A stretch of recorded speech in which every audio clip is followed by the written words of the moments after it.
24 mars, marrëzia e favorizimit. Por Izraeli e donte Jozefin më tepër se tërë bijtë e tij, sepse ishte biri i pleqërisë së tij, dhe i bëri një rrobë të gjatë deri te këmbët. Por vëllezërit e tij, duke parë që ati i tyre e donte më tepër nga të gjithë vëllezërit e tjerë, filluan ta urrejnë dhe nuk mund t'i flisnin në mënyrë miqësore. Zanafilla 37, 3 deri në 4. Favorizimi në marrëdhënie është marrëzi. Këtë gjë e shohim gjatë gjithë historisë së popullit të Perëndisë në beslidhjen e vjetër.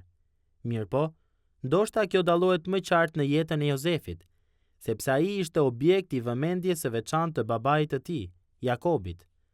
Jozefi ishte biri i pleqërisë së Jakobit dhe i dashurisë së madhe të jetës së tij, Rakelës.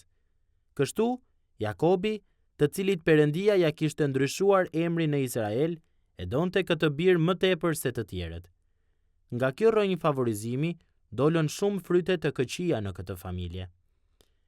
Jakobi e shprehu favorizimin e tij përmes një dhurate, një rrobë të gjatë deri te këmbët, të cilën ai e kishte bërë vetë, duke i qartë që kjo ishte një shenjë favorizimi, të cilën nuk ka dyshim që Jozefit i pëlqente ta vishte. Kjo rrobë që ngjalli debat, provokoi armiqësi të fortë te vëllezërit e Jozefit.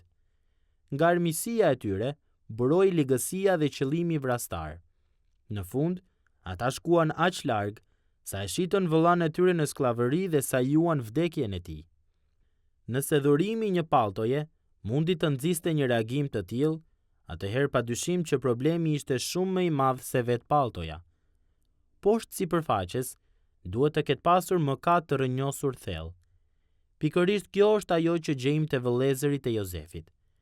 Problemi i tyre nuk ishte të bënte aq shumë me faktin që palltoja ishte shumë e çmuar. Kishte të bënte me faktin që ajo vendosi Jozefin në një klasë të ndryshme nga ata. Duke i dhënë atij këtë dhuratë, Jakobi e kishte ngritur Jozefin mbi vëllezërit e motrat e tij, dhe kjo gjë ua gërryente shpirtin. Zgjedhja e një të preferuari gjithmonë sjell me vete zgjedhjen e nënkuptuar të një të papreferuari. Kjo bëhet shkak për arrogancë dhe krenari tek i zgjedhuri si i preferuar dhe për pakënaqësi dhe hidhësi tek ata që nuk janë zgjedhur. Ju mund t'i keni parë përreth jush, madje edhe në jetën tuaj, efektet gërryese të qenët të preferuar ose të qenët të anashkaluar nga që nuk ju është dhënë ai status. Jakobi duhej të kishte vepruar më mirë, pasi ai vetë kishte qenë objekt i favorizimit të panevojshëm.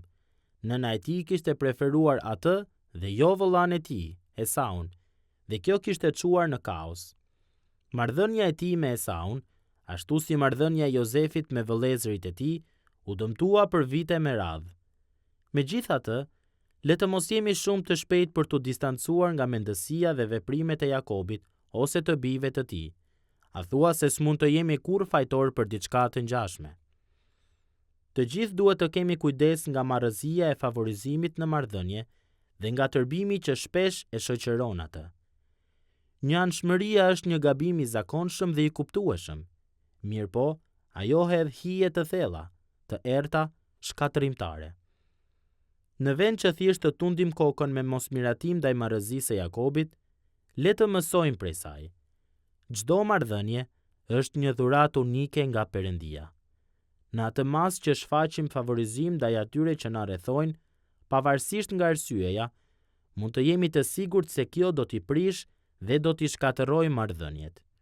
Megjithatë, nëse e vlerësojmë çdo mik, çdo anëtar të familjes dhe çdo fëmijë me dashuri dhe përzemërsi të dukshme, ne nderojmë Perëndin dhe inkurajojmë zemrat e atyre që ai ka vendosur rreth nesh.